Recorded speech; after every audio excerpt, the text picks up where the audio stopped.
Dans un monde où l'injustice règne en maître, un homme se lève, défiant les puissants et dénonçant le péché de sa nation. Amos, un simple berger, n'était pas un prophète ordinaire. Avec une voix qui résonnait comme le tonnerre, il a osé affronter la corruption et l'apathie de son temps. Imaginez un instant un homme seul face à des rois, des marchands et une société qui a oublié les valeurs fondamentales de la justice et de la compassion. Que pourrait bien motiver un homme à se dresser contre une telle marée de désespoir? En écoutant son message, vous découvrirez comment la passion d'Amos pour la vérité a touché les cœurs et éveillé les consciences. Quel mot puissant a-t-il utilisé pour faire trembler les fondations de l'injustice? Et surtout, comment son histoire résonne-t-elle encore aujourd'hui dans notre quête pour un monde meilleur? Préparez-vous à plonger dans l'univers fascinant d'Amos, un prophète dont les leçons transcendent le temps et l'espace et qui nous interpelle encore aujourd'hui. Le livre d'Amos est profondément ancré dans un contexte historique riche et complexe.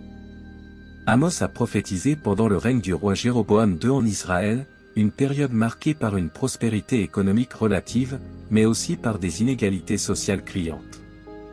Les classes supérieures bénéficiant des richesses opprimaient les plus pauvres, ce qui aurait des répercussions sur la stabilité sociale du royaume. En parallèle, le royaume de Juda au sud connaissait également des troubles politiques et sociaux. Cette période de prospérité apparente masquait les injustices profondes qui rongeaient la société. Les événements historiques qui ont précédé la prophétie d'Amos sont également significatifs. Les guerres et les invasions des puissances étrangères, telles que les Assyriens, avaient laissé des cicatrices sur le tissu social des deux royaumes.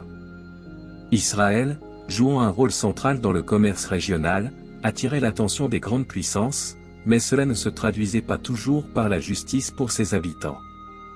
La corruption et l'égoïsme des élites politiques et religieuses exacerbaient les souffrances des plus vulnérables. Amos se positionne comme un cri de révolte au milieu de cette crise morale.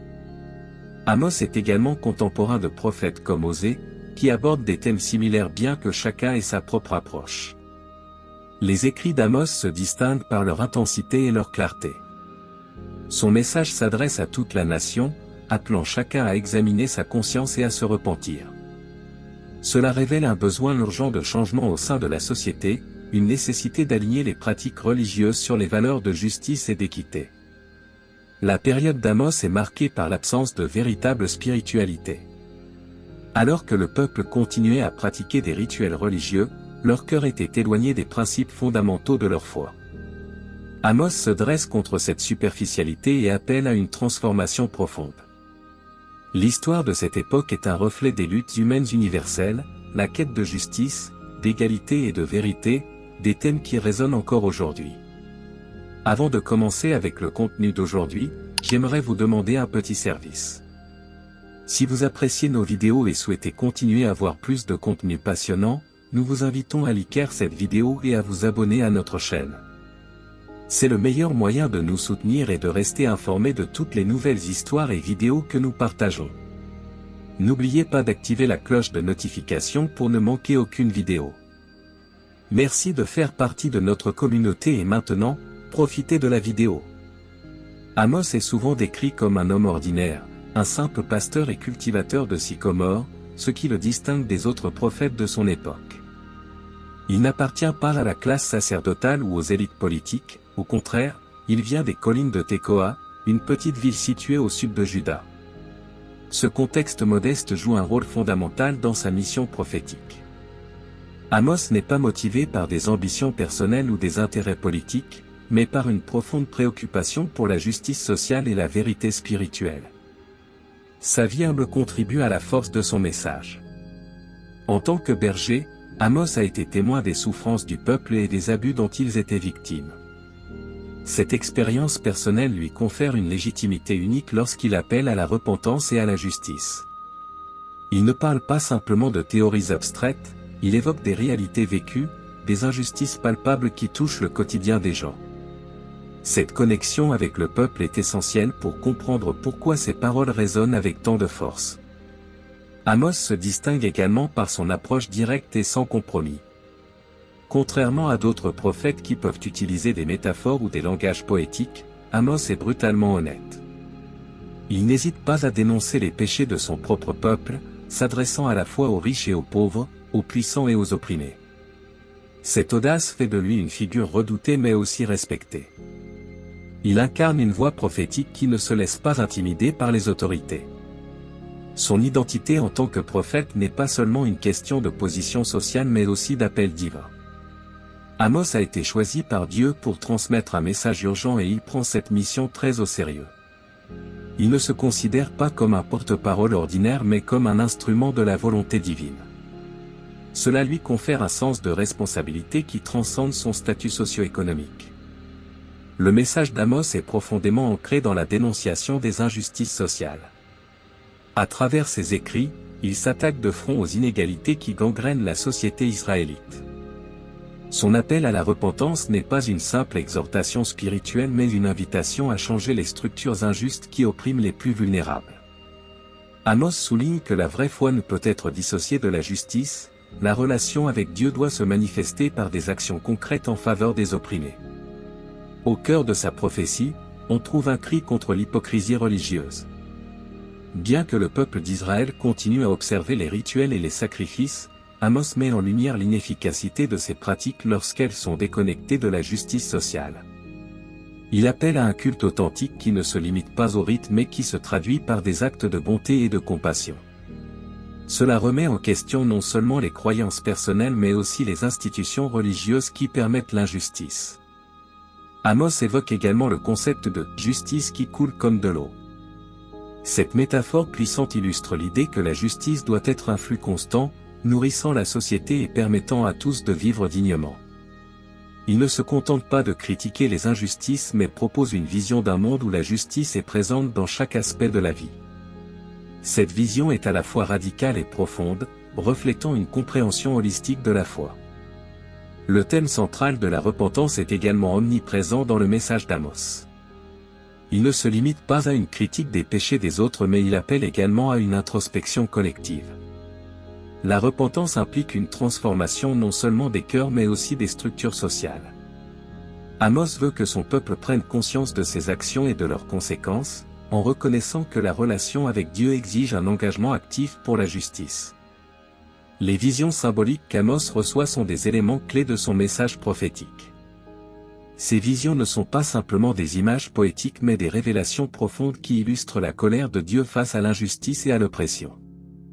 L'une des visions les plus célèbres est celle du « carré de fruits mûrs », symbolisant la fin imminente du peuple d'Israël. Cette image évoque l'idée que tout comme les fruits mûrs sont prêts à être récoltés, le temps de jugement est proche. Amos utilise ces visions pour avertir son peuple des conséquences de ses actions. Une autre vision marquante est celle du « carré de mesure ». Dans cette vision, Dieu montre à Amos une mesure précise, symbolisant la justice divine. Cette image souligne que Dieu ne tolérera pas l'injustice et que chaque acte, qu'il soit bon ou mauvais, sera mesuré. Amos appelle ainsi son peuple à prendre conscience de la gravité de ses péchés et à comprendre que le jugement de Dieu est inévitable.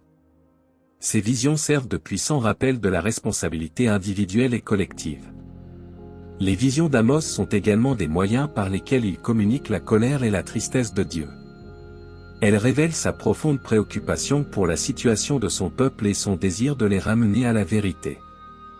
Amos ne présente pas un Dieu vindicatif mais plutôt un Dieu qui souhaite que son peuple vive dans la justice et la droiture.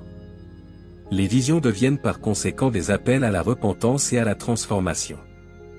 Amos en tant que prophète ne pouvait rester silencieux face aux injustices flagrantes qui gangrenaient la société de son époque. Il observait des inégalités criantes entre les riches et les pauvres, où les opulents profitaient des vulnérabilités des plus démunis.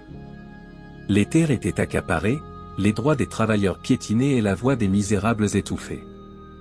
Dans ses discours, il ne se contentait pas de pointer du doigt les abus mais cherchait à éveiller les consciences sur la nécessité de reconnaître et de dénoncer cette exploitation systématique. Les riches s'enrichissaient encore plus, souvent au détriment de ceux qui peinaient à peine à joindre les deux bouts. Amos faisait appel à l'empathie des auditeurs en décrivant les souffrances des opprimés. Il utilisait des images puissantes pour illustrer la détresse des pauvres, soulignant l'absence de compassion parmi les puissants. Ainsi, sa voix résonnait comme un cri de désespoir, un appel à la justice sociale et à la solidarité envers les plus faibles. La dénonciation de l'injustice sociale par Amos ne se limitait pas à une critique des actions individuelles mais s'étendait à un système entier qui favorisait l'inégalité. Il mettait en lumière comment les valeurs morales et éthiques avaient été corrompues au profit d'un matérialisme insatiable. En plaidant pour les droits des pauvres, il s'opposait à une culture de mépris et d'indifférence qui prévalait parmi les élites. En rappelant les conséquences de cette injustice, Amos insistait sur l'importance de la justice dans la vie communautaire. Il ne prônait pas seulement une réforme sociale mais un changement de cœur, un retour vers les valeurs fondamentales de justice et d'équité. Il s'efforçait de faire comprendre que la prospérité d'une nation ne pouvait se construire sur l'exploitation de ses membres les plus vulnérables. Amos ne se contentait pas de dénoncer l'injustice sociale, il s'attaquait également à la corruption qui imprégnait les classes dirigeantes d'Israël.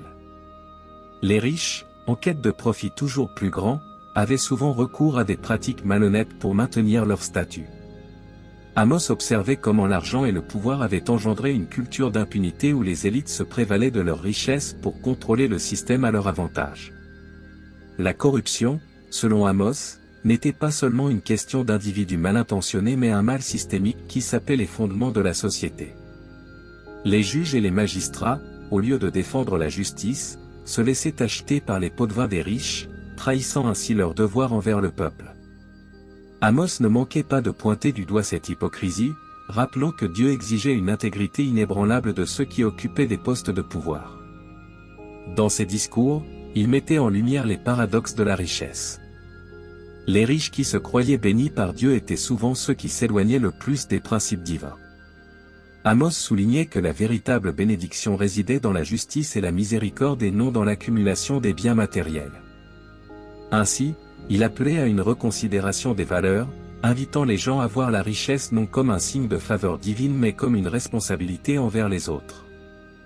Amos était conscient des conséquences graves qui découlaient du péché et de l'injustice. Dans ses messages, il avertissait le peuple d'Israël des jugements qui viendraient en réponse à leur comportement immoral. Ces avertissements n'étaient pas simplement des menaces mais des messages d'amour et de miséricorde, appelant à la repentance avant que le jugement ne se réalise. Les conséquences du péché, selon Amos, se manifestaient non seulement sur le plan individuel mais aussi collectivement. Le désordre social, l'injustice et la corruption entraînaient une dégradation morale qui affectait l'ensemble de la nation. Amos dépeignait une image sombre de l'avenir si le peuple ne changeait pas ses voies, insistant sur le fait que les jugements de Dieu étaient inévitables pour ceux qui persistaient dans le péché. À travers ces avertissements, il ne prenait pas une peur paralysante mais une prise de conscience active des conséquences de ses actes. Amos appelait à un retour à la justice, à une redécouverte des valeurs morales qui avaient été abandonnées. Il insistait sur le fait que le véritable chemin vers la rédemption passait par un changement de comportement et un engagement sincère envers les principes de Dieu. L'une des exhortations les plus puissantes d'Amos était celle de laisser la justice couler comme des eaux vives et la droiture comme un ruisseau perpétuel. Ce passage célèbre résume l'essence même de son message. La justice ne doit pas être un concept abstrait mais une réalité vécue au quotidien. Amos insistait sur le fait que la justice devait imprégner tous les aspects de la vie sociale, politique et religieuse. Pour Amos, la justice ne se limitait pas à des lois rigides ou à des rituels religieux mais devait se traduire par des actions concrètes. Il appelait chacun à s'engager activement dans la lutte pour la justice, à défendre les opprimés et à s'opposer à l'injustice. Cette vision d'une justice vivante et dynamique était radicale à une époque où les institutions étaient souvent complices des abus.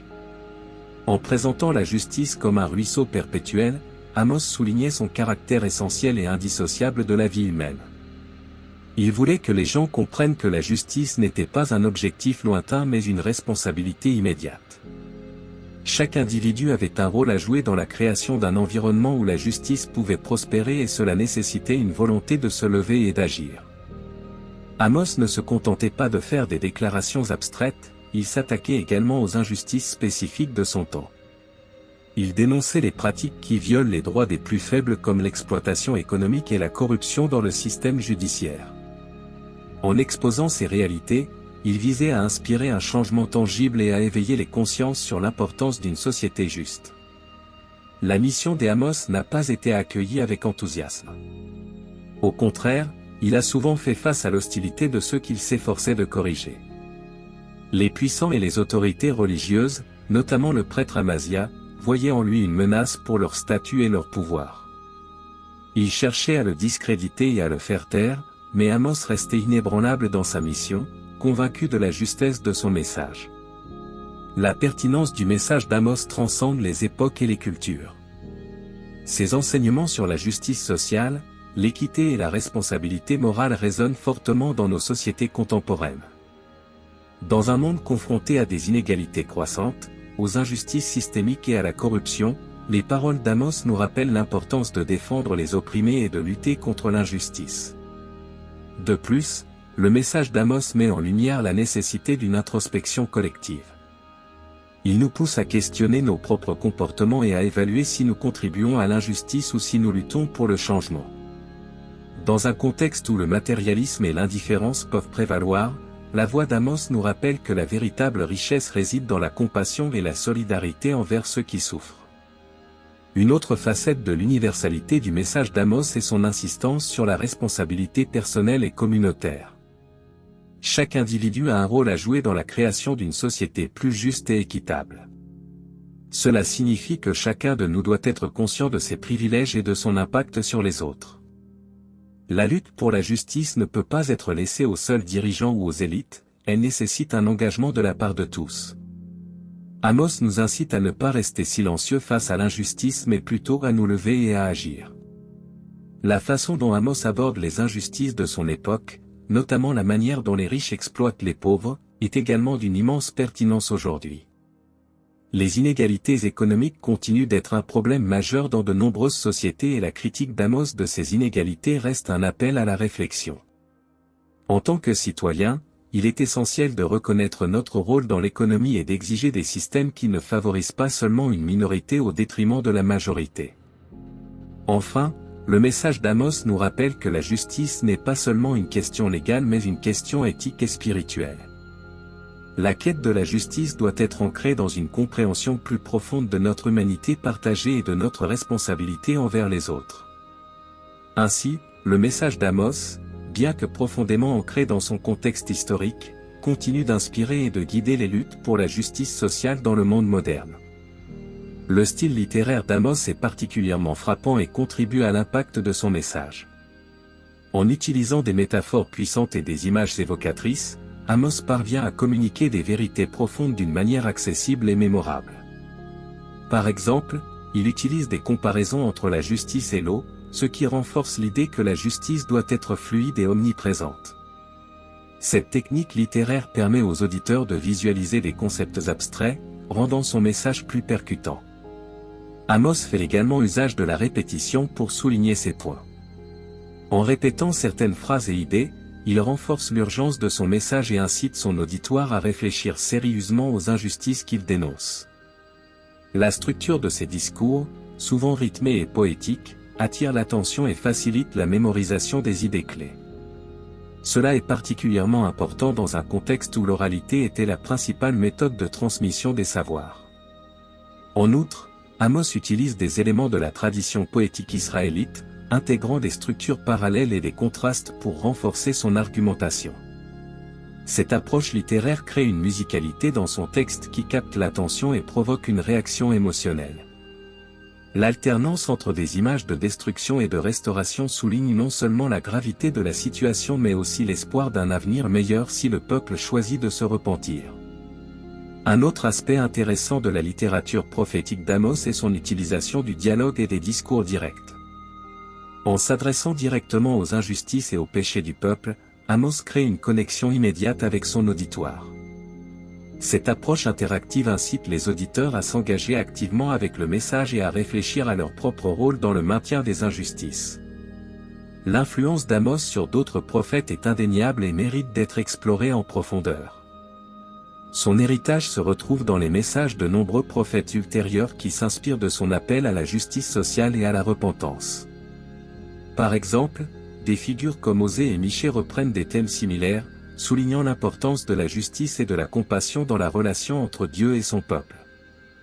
Cela démontre que le message d'Amos a non seulement résonné à son époque mais qu'il a également façonné la pensée prophétique des générations suivantes. Amos a également établi un modèle pour les prophètes en tant que voix critique au sein de la société. Sa dénonciation des injustices et de la corruption a ouvert la voie à d'autres prophètes pour aborder des questions similaires. Par conséquent, des prophètes comme Jérémie et Ézéchiel se sont inspirés de son courage et de son intégrité, se levant eux aussi pour dénoncer les maux de leur temps. Cette continuité dans la tradition prophétique montre comment le message d'Amos a été un catalyseur pour la prise de conscience sociale. De plus, l'impact d'Amos ne se limite pas seulement aux prophètes israélites mais s'étend également à la littérature et à la théologie chrétienne. Les enseignements d'Amos sur la justice et la miséricorde ont été intégrés dans la pensée chrétienne, influençant des figures telles que Jésus, qui a lui-même prôné des valeurs de justice sociale. Ainsi, le message d'Amos a été réinterprété et réaffirmé à travers les âges, montrant sa pertinence continue. L'influence d'Amos se manifeste également dans la manière dont les traditions religieuses modernes abordent les questions de justice sociale. De nombreuses églises et mouvements religieux contemporains s'appuient sur les enseignements d'Amos pour défendre les droits des opprimés et dénoncer les injustices.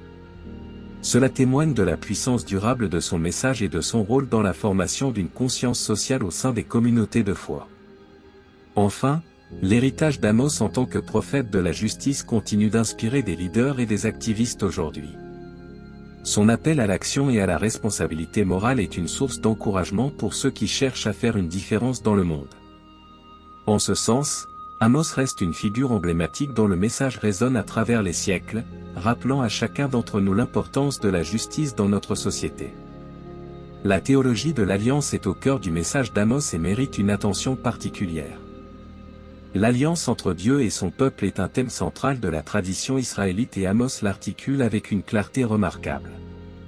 Il rappelle au peuple d'Israël que cette relation n'est pas un simple contrat mais un engagement mutuel qui implique des responsabilités. En dénonçant les injustices commises par le peuple, Amos souligne que leur infidélité à l'alliance a des conséquences graves.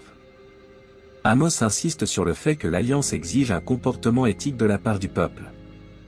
La justice et la miséricorde ne sont pas seulement des idéaux mais des exigences divines. En négligeant ces valeurs, le peuple s'éloigne de l'essence même de son engagement avec Dieu. Cette notion d'une alliance dynamique et exigeante est essentielle pour comprendre l'urgence de la prophétie d'Amos. Son message va au-delà de la simple condamnation, il est un appel à revenir à une relation authentique avec Dieu. De plus, la théologie de l'alliance chez Amos a des implications profondes pour la compréhension de la responsabilité collective. Chaque membre de la communauté est responsable de la fidélité à l'alliance et cela inclut la défense des opprimés et la lutte contre les injustices. Amos rappelle que l'engagement envers Dieu se manifeste concrètement dans nos actions envers les autres. En ce sens, la théologie de l'alliance devient un cadre éthique pour la vie communautaire. Amos aborde également la notion de jugement divin en relation avec l'alliance. Il avertit que la rupture de cette alliance entraînera des conséquences, notamment le jugement de Dieu. Ce thème de la responsabilité et du jugement est un fil conducteur dans toute la prophétie d'Amos.